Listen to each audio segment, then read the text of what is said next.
Morning. How'd you sleep? Like a log. You want a waffle? I'm making them for Neil. No, thanks. Okay. You sure you're okay? I'm fine. Your ex-husband was murdered last night. Yes. And I hate the fact that my son lost his father. But I'm not going to be a hypocrite and pretend that I'm all broken up over John's death. He was planning to steal my child, Julie. You think he deserved to die? No one deserves what happened to John. But I'm not sorry he's dead.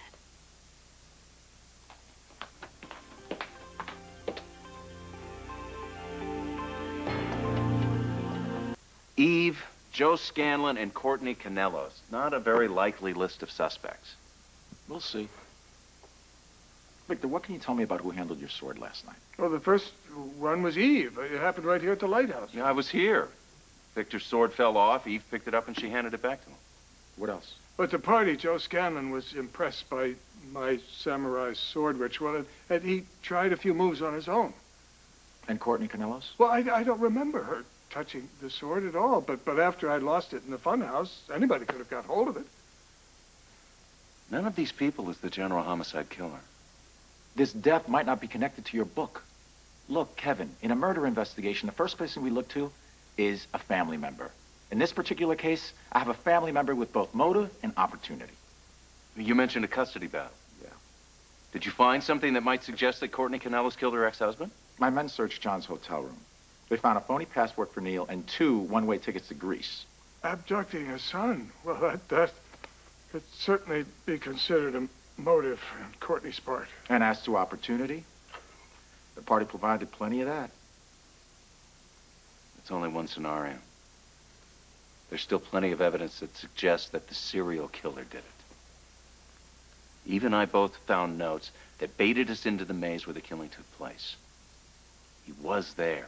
Or someone wanted us to think he was. Look, Kevin, not every murder in Port Charles is the work of the general homicide killer. Now, are you sure you don't want one? I couldn't possibly eat. Okay, fine. I'm gonna go get Neil for breakfast.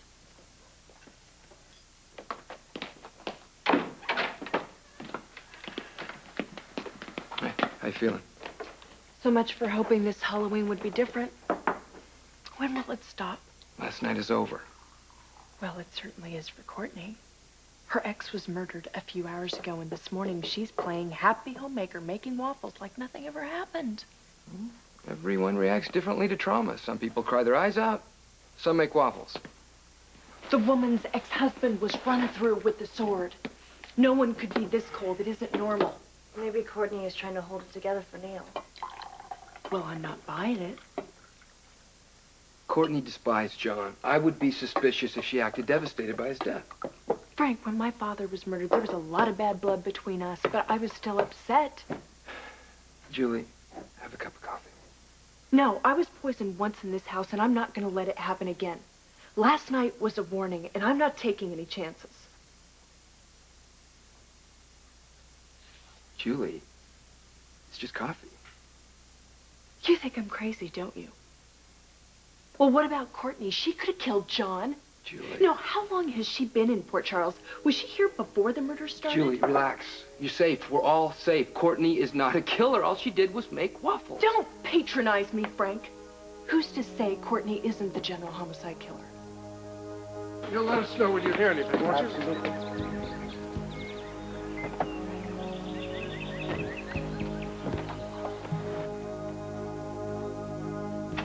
Garcia is way off base if he thinks someone's copycatting the general homicide murder. How can you be so certain? Because there's a method to the killer's madness. The clues he left at the party, the phone calls, all this fits the profile that we know. Don't you think we should consider for a moment the possibility that Garcia might be right? After all, John Canellos wasn't a character in your book. That's true. But you're the one who pointed out that Joe Scanlon is in the book, and he came to the party dressed just like John did, dressed as a knight. So you agree that the murderer may have been after Joe Scanlon and killed the wrong person? Or he's veering from his game plan, which means he's losing control. What do you think his next move will be? I don't know. He could begin to kill randomly, no longer using the book as a blueprint. Or he could kill more often. Whatever it takes to give him the sense of power that he craves. Do you think he's losing control because he just made a mistake? I don't know, but something's shaking him up. He's vulnerable. And if I make contact with him now, I could get him to drop his guard, and I know exactly how to do it. You want to go back on the radio? I don't have any choice. Monk? We're talking about someone who's becoming increasingly desperate, and that can only mean an escalation in the violence. I have to contact the killer now, before he takes another life. Or lives. You were up early this morning. Oh.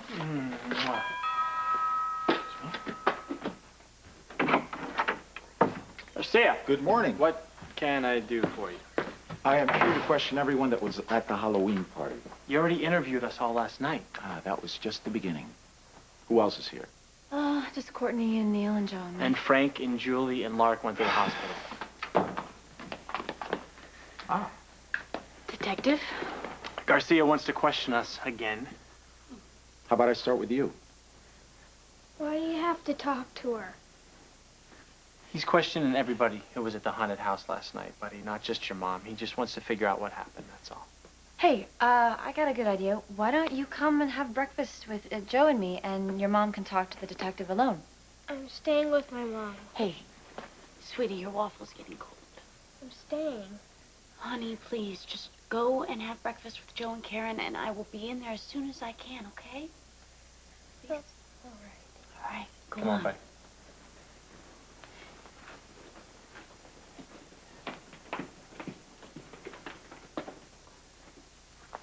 Tell me how your fingerprints got on the murder weapon. Maybe you're used to seeing bloody corpses, but I'm not. I saw John, and I moved the sword to get to him. I really didn't think about fingerprints or crime scene evidence. I had John's hotel room searched. We found 2 one-way tickets to Greece, along with a passport with Neil's picture and a phony name. Were you aware that he intended to kidnap your son? I knew. You mentioned there was a custody battle. Yes, and I hired a lawyer. I didn't kill my ex-husband. Be that as it may, you can't deny that John Canellis' murder is very convenient. Detective, there is a serial killer on the loose. I suggest you look for him. I had nothing to do with John's death.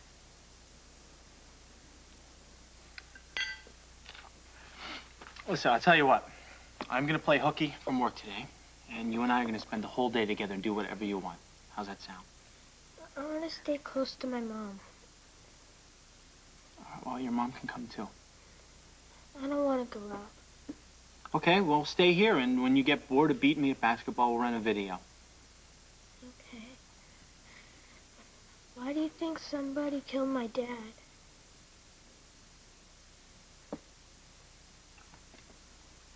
I don't know, buddy. Sometimes people are screwed up in the head, and they do terrible things. What if he tries to kill me or you, Karen, or even my mom? I will not let anybody hurt you, your mom, or Karen. And you know I can certainly take care of myself. See, I told you that was fast. Your turn to play 20 questions. When I'm done, I'm going to come back here and help you finish that waffle.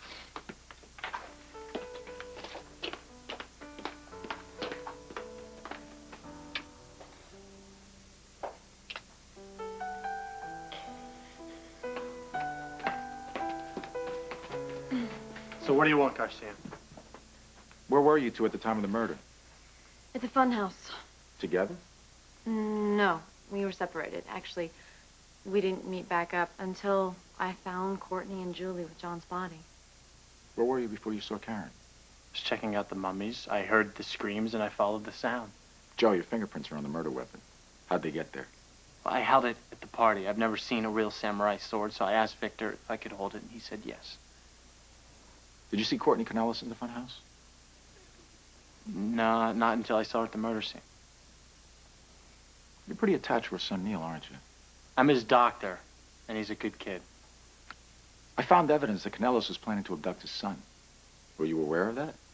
I knew what he was up to, but I didn't impale him with a sword to stop him. Courtney's fingerprints were also on that sword. Think she killed her ex, Joe? Absolutely not. Look, she's tough. I'm sure you figured that out by now. But she's not capable of killing anyone, yet alone her son's father. There is no way she is capable of such a terrible thing.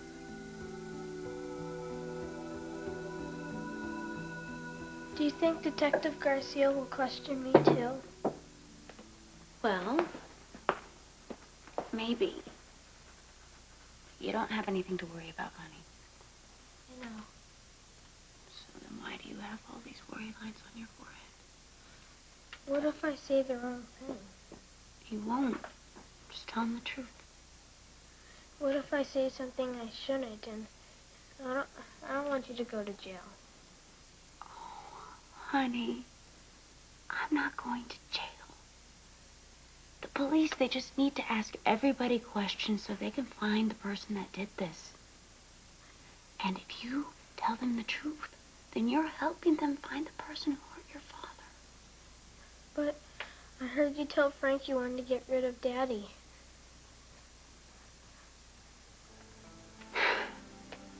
Is that what has you so worried, honey? Well, sometimes when people get really mad, they say something that they don't mean, and I was very angry with your father when I said those things to Frank. But as angry as I may have been, I would never hurt him, because that would be hurting you. And I would never, ever hurt you. Do you understand that? Yes. Good.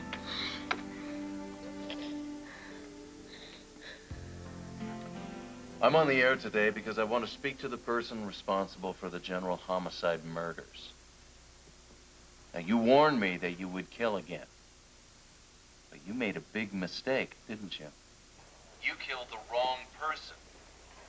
I know you pride yourself on your intelligence and precision, so it seems to me that you're slipping. No, I want to listen. If you are slipping, then you have a long, steep slope straight into hell. I often ask myself, are you a I man have or to take this. are you a woman? Are you going to be okay? Sure. Obviously, you can't answer that question.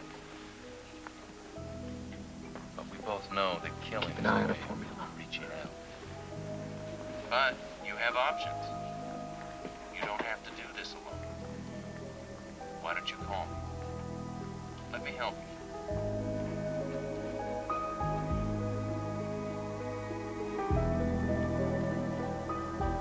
I'm off to work. All right, listen to me. You be very careful today. I will. I'm gonna call you on all of my breaks. You gonna be checking up on me? Yes. Neil's not the only one that's worried about you. You were wearing a knight's costume just like John, and I think maybe the killer might really be after you. Hey, listen to me. I will tell you exactly what I told Neil, that I can handle myself. You know that. And I will keep my guard up at all times, I promise you. Okay, just be very safe. I will. The worst thing that'll happen today is wounded pride if Neil beats me at horse. Okay. Mwah.